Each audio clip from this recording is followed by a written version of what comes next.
Hi, so this is the formation. We're gonna have the center, the quarterback, and the running back standing very close to each other.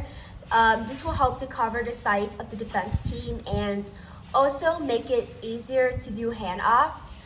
Um, Meanwhile, the wide receivers are going to spread out a little bit more onto the left side of the field.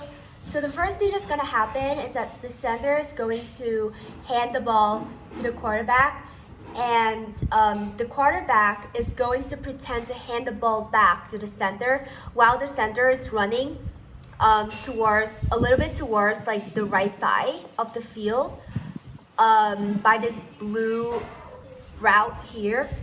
And meanwhile, the running back are going to stand still and the two wide receivers are going to do their slant and dig. So the first option that we have here is that after doing the fake, the quarterback is going to hand the ball off to the running back who's going to do a streak. So this is the safest option because the ball cannot be taken by the defensive side as it is a handoff. And with a team not so good at throwing and catching, this is probably the safest way to make ground.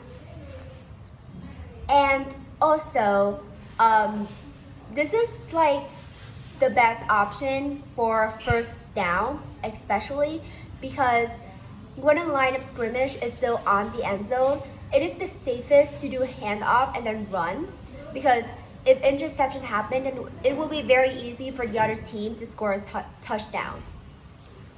With this play, because the defensive team is most likely on zone defense, this is just something that I noticed happens a lot, is that the defensive team tend to be on zone defense rather than one-on-one. So the center will lead them away from the running back and wide receivers while doing the fake, which leaves space for the running back to do the longest streak they can without being stopped or having their flags pulled. But the key is the running back will need to be fast and they will need to make rounds before the defenders reach them, because after the fake, all the defenders are going to be somewhere around here, which is still relatively close to the streak route.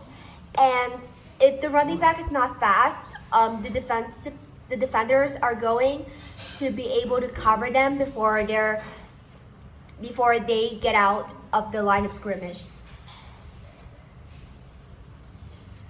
But a disadvantage of this option is that you will probably make less ground because obviously to hold the ball and to run takes a lot more time than just throwing it to the wide receivers. And therefore, this play overall with this option is just not ideal to use for fourth down when you're already very close to the end zone. Option number 2 is to throw to the wide receiver number 1 after they have done the slant and then they run. So the advantages of this option is that the slant is still a pretty short route, so it will be a short pass, which is still relatively safe. And ideally, after the fake, most of the defenders should be chasing the center, and so a blitz is less likely to happen. The flag is also less likely to be pulled than the running back because the wide receiver number 1 is further away from where most defenders are. If successful, this will make more ground than option number 1 because the wide receiver 1 is already outside the line of scrimmage. However, this option also has its disadvantages. Obviously, it's a more risky option than option 1 because it leaves space for a blitz. So quarterback will have to multitask while doing the fake. They have to observe if there are any defenders still covering the slant. If there are, then we should do option 1.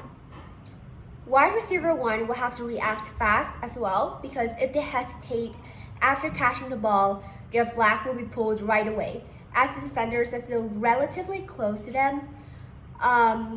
like after the fake, the defenders, ideally they should be around here, which is like still pretty close to where the wide receiver one is. And if they don't react fast, then it's gonna give the defenders time to come and put a flag, and we won't make any grounds.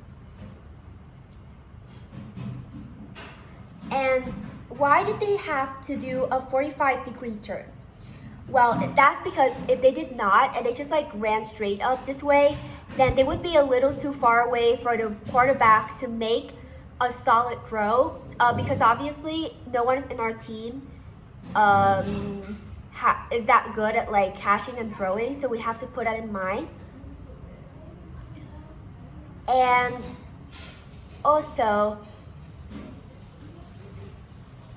if they just like ran a straight line up here without going forward at first, like if they just cut in straight into the middle of the field, then it's gonna draw a lot of attention to them, and the fake is not going to be successful.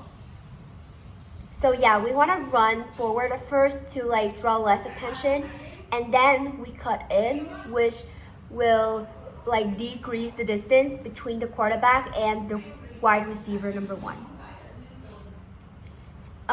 This option should not be chosen if blitz is declared, because, well, as I said before, our team strength is not throwing and catching, so we cannot risk like throwing the ball to the wide receiver number one if pressure is being put on the quarterback.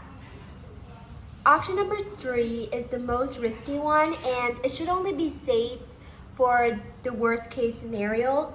So the advantages are, if successful, then it probably will make the most ground, because the wide receiver number 2 is the closest to the end zone of the other team after they have done the dig. The dig is like a medium route. So yeah, it's obviously longer than the slant. However, if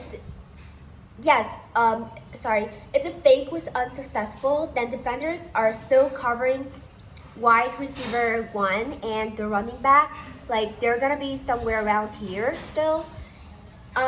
Then we will have some empty space in the back, which is like where the wide receiver number 2 would be standing. And we will be able to throw the ball to them. Also, the dig is still a medium route, so it's not like too far away from the quarterback, and it's not gonna be impossible to make a throw. Also, it does not leave the defenders a lot of opportunities to steal the wide receiver number 2's flag, because she is behind where they are, where most of them are, and it would really have to turn around and chase after her after she has caught the ball in order to pull her flag. However, as ideal as it might sound, this route actually has lots of disadvantages, especially for a weak team. For example, it might take time for the wide receiver number 2 to complete their route. So if the quarterback is ready to throw when the wide receiver number 2 hasn't made the 90-degree turn yet, like when they're still here, and then the quarterback has already finished doing the fake and they're ready to throw already, then it would cause hesitation, and it would give defenders time to cover the dig. Like if the quarterback is like aiming to throw towards the dig, then the defender, it would like draw attention from the defenders, and they will be notified that this is where we're throwing the ball to. So the wide receiver 2 really needs to know exactly where to make the turn to do it quickly, and it will need to look for the ball while doing it. Like they cannot be careless, because if they are, then an interception is very likely to happen. Also, obviously, it is extremely risky because it leaves a lot of space for interception and incomplete pass. Because, like, look at all the distance that we will have to throw, especially for a team not so good at, like, throwing and catching. this is not a very safe option.